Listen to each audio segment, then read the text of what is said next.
The word environment is derived from the French word environ, that means to encompass or to encircle.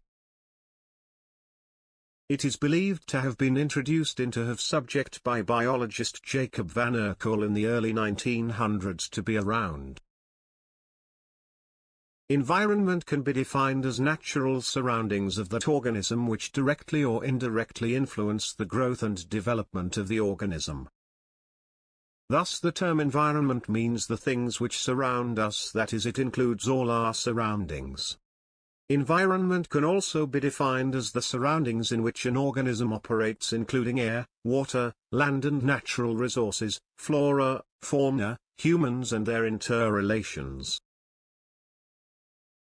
Environment is the sum total of all living and non-living factors that compose the surroundings of man.